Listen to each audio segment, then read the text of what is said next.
start to get into this LSU-Alabama game, Jeremy, we kind of treaded a little lightly the first 2 days, but it's time to kind of jump into the deep end here. And the question that I was posing to myself before I got into a bunch of numbers, I've watched Alabama play more than I would care to, but I've watched them a good bit this year, and I have my preconceived notions. We talked to Tony Tsoukalas yesterday about what this team has been, but my question is the Alabama defense bad?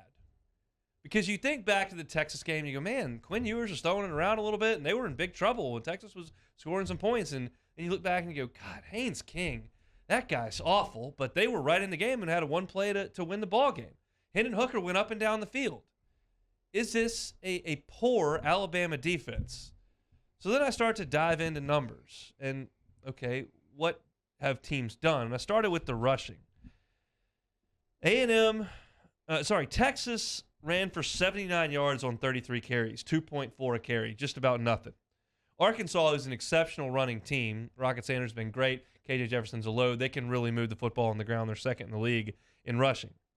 They ran it 51 times for 187. That's only 3.5 yards per carry. It's not like they gashed Alabama. A&M ran it 25 times for 70 yards, 2.8 per carry. And Mississippi State ran it 26 times for 62 yards, 2.4 a carry. These are some of the real teams that they have played outside of Tennessee, which we know ripped them up every way you can rip them up. But nobody else did. 2.5 yards per carry for State, under 3 yards per carry for A&M, 3.5 for Arkansas. It took them 51 carries to get where they were trying to get, and 2.5 carries for Texas. So it looks like a pretty solid run defense when you look at some of the teams they have played, not a team that's very susceptible to the run or is weak on defense. No, I think anytime you have that the game that they had against Tennessee, it's going to sway the opinion, public opinion for sure, until you kind of deep dive a little bit. But as we've seen, that Tennessee offense is going to do that just about everyone. We'll see that test this weekend, but that offense is just out of this world. So I think, looking at the full picture, they've done a phenomenal job. And I thought, especially in that Arkansas game, we know what that Arkansas rushing attack is. And Arkansas made that a close game, and they tried to stick with that run game, but it really couldn't really deliver them from evil and really get them in the position to really put enough pressure on Alabama. And then we kind of saw what happened at the end of that game, and Alabama actually got their running game going. So just when you look at that defensive front, I know Will Anderson doesn't have the sacks that you normally see, but he's a playmaker. And we kind of saw that big play he had last year blowing up my boy TDP in the backfield. Probably not the guy you want to be running at, and just, we know what Saban is as a coordinator and as a defensive mind. He's got to know kind of what your rushing attack is. So I think of all weeks, you got to put some wrinkles in this rushing attack. I think just running inside zone right at those guys time and time again. I don't know how much your success you're going to have with that. I know Saban's got to have a plan for JD5, pulling it out and trying to use the quarterback run game. So I think of all weeks, Tim Brock probably needs to throw a few wrinkles in there to kind of get those guys off the edge, and then you can kind of get back to the stuff you feel comfortable doing. And we're moving towards a big stat here with this Alabama defense, but I'll continue to throw it out. So we think they've stopped the run pretty well outside of Tennessee, who was able to move the football any which way that they wanted to. Essentially, they ran for 182 yards in that game. But how about passing? Haynes King, we don't think he's a very good player, but 25 of 46, so a tick over 50%. He threw for 253 yards, 2 touchdowns, and a pick. Okay, that's a nice day at the office for Haynes King. The Texas quarterbacks, obviously Ewers got hurt, had to go to Card, but Texas quarterbacks, 23 of 34, 292, no touchdowns, no picks. Pretty good. It's a pretty good day for the Texas quarterbacks. Arkansas had KJ Jefferson, and they had to go to the backup there briefly. 17 of 34, that's 50%, 190 yards, a touchdown, no picks. Nothing much from the Arkansas quarterbacks, and Will Rogers completed literally 50%, 30 of 60 for 231, which is a very poor day for him.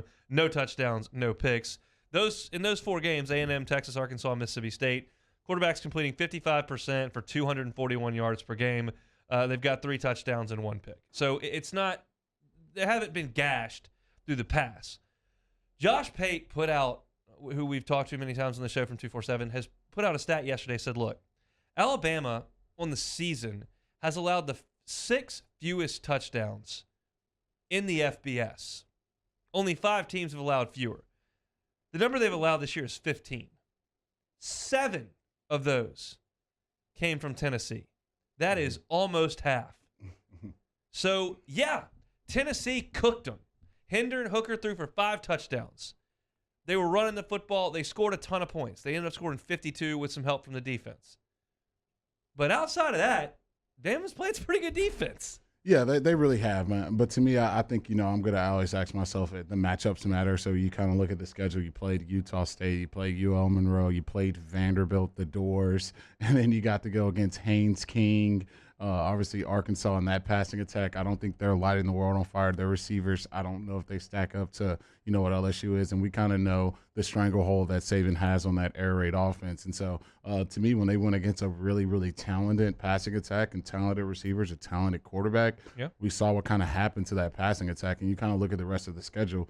I don't think it's not blowing me away with the level of talent that they're going against, the quarterbacks that they're playing against, and especially the level that JD5 has been playing like the last 2 weeks. I think Hendon Hook is really the only guy I can point to that's really, playing at that out of this world level. So even with the good numbers that they have, I think they've kind of beat on some really bad teams and obviously some quarterbacks who really aren't lighting the world on fire. So I think another test will be this Saturday, especially if you're going to get that version of JD5 that's kind of been playing out of this world and really destroying you with his legs and, using his weapons on the outside.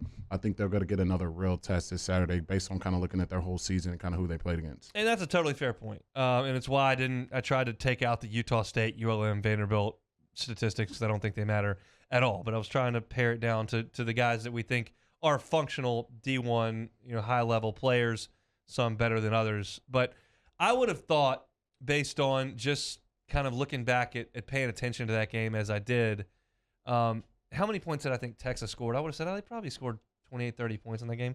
They scored 19. Mm-hmm. Arkansas scored 26. And Bama, got a big lead in that game. It was 28-0 at one point. So, but Arkansas only scored 26 points. A&M, look, they got 5 turnovers in that game. They scored 20 points. 20 with 5 turnovers. Mississippi State scored a touchdown on the last play of the game. They had been shut out for 59 minutes and 55 seconds.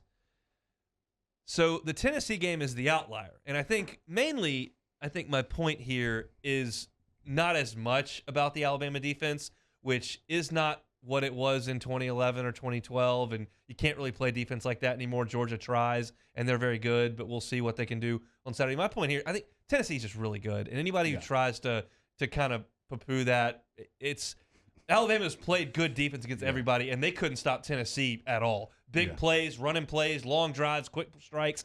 Tennessee basically did whatever they wanted. Yeah, no, that Hypo has that thing running on all cylinders right now. That machine is oiled up. It's ready to go. And I think you really get to see that real test this Saturday, but I still think they're going to score 30.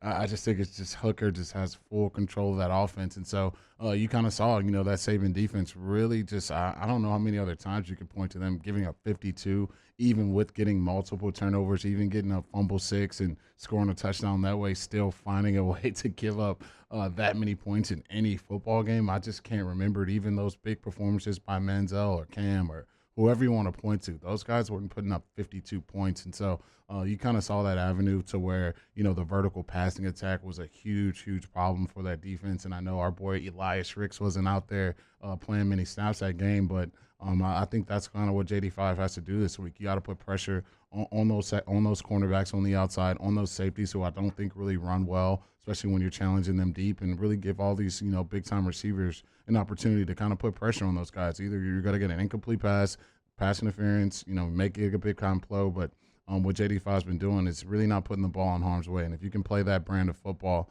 I think this secondary definitely can be tested vertically. Bama second in the conference in points per game allowed, and third in the league in sacks. But they have been susceptible to potentially losing some games. You were mentioning quarterbacks who've had really good days against Alabama and running up some points. We're going to talk about that in 20 minutes. At 1:30, we're going to talk about the quarterback play against Alabama. I've done this exercise in the past, but it's been a couple of years, and obviously things have changed over the last couple of years. Charlie said yesterday you don't necessarily have to have great quarterback play to beat this Alabama team based on the numbers I just gave you with Haynes King, Texas quarterbacks, Arkansas quarterbacks. None of those teams, none of those guys lit it up, but they were right there, had a chance to win the football game. Arkansas, it got away from them, but they were down 5 in the second half. So you're essentially there on your home field. Thanks so much for watching Hunt Hill on YouTube. Now do us a favor. Hit the red subscribe button below and throw us a like. We'll see you next time.